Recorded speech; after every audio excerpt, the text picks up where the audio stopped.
আমি আর আমাকে জীবন আর ওর সাথে দেখবেন না।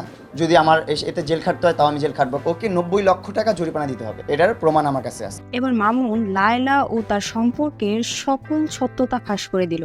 কেন সবকিছু খোলাসা করলো মামুন সেটাই জানাচ্ছি এখন। আপনারা তো সবাই জানেন বেশ কিছুদিন ধরেই মামুন আর লায়লার সম্পর্কে একটা টানাপোড়েন চলছে।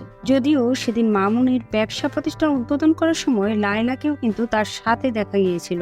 এরপরে কিন্তু সোশ্যাল মিডিয়াতে একটা নিউজ ভাইরাল হয়, সেটা হচ্ছে মামুনের নামে আবারও গ্রেপ্তার পরোয়ানা জারি। এর কারণ এই যে ডিসেম্বরে মামুনের সাথে লায়লার ঝগড়া, এরপর হাতাহাতি হয় এবং সেটা নিয়ে লায়লা লাইভও করেছিল।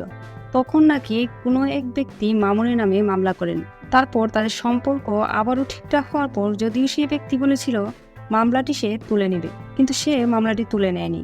আর এখন যেহেতু লায়লা আর মামুনের সম্পর্কটা কিছুদিন ধরে ভালো যাচ্ছে না, আর এই সময় মামুনের নামে ওয়ারেন্ট বের হয়। মামুন তার আইনজীবীর মাধ্যমে এই মামলাটি মোকাবেলা করার চেষ্টা করছেন, আর আইনজীবীকে নিয়ে তিনি একটি প্রেস কনফারেন্সও করেন। আর সেই সাথে মামুন লায়লার কিছু অজানা তথ্য সবার সাথে শেয়ার করেন। সে জানায় এই মামলাটি লায়লা নিজেই করেছে, আর আদালত থেকে মামুনকে যে জামিন দিয়েছিল সেটাও নাকি লায়লা ক্যান্সেল করাতে চাইছে। মামুন বলেন সে প্রয়োজনে জেল খাটবে, তবু লায়লার সাথে আর থাকবে না।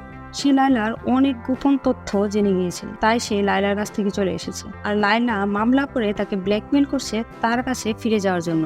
যেহেতু লায়লার জন্য তার কাঠগড়া পর্যন্ত যেতে হয়েছে, সেহেতু মামুন আর কখনোই তার কাছে ফেরত যেতে চায় না। যদিও এই গ্রেপ্তার পরোয়ানা জারির পর মামুন আর লায়লা দুজনেই চেয়েছিল নিজেদের মধ্যে আপোষ করে নিতে, কিন্তু লায়লা তাকে যে দুটি শর্ত দিয়েছিল সে শর্ত মামুনের পক্ষে মেনে নেওয়া সম্ভব হয়নি।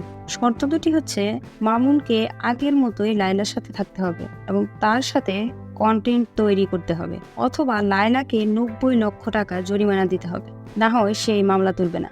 মামুন আরো জানায় লায়লা তাকে নিয়ে ব্যবসা করেছে এবং সেটা এখনো সে চালিয়ে যেতে চায়। তাকে নির্লজ্জ বলে আখ্যায়িত করেছে মামুন। তার পিছনে লায়লা বেশ কিছু টাকা খরচ করেছে বলে স্বীকারও করে মামুন, কিন্তু সেগুলো ছিল লায়লার ইনভেস্টমেন্ট। যত টাকা না তার পিছনে লায়লা খরচ করেছে, তার সাথে কন্টেন্ট তৈরি করে নিজের পেজ থেকে তার থেকে অনেক বেশি ইনকাম করেছে লায়লা। তিনি জানান লায়লা প্রচন্ড পরিমাণ লোভী একটা মানুষ।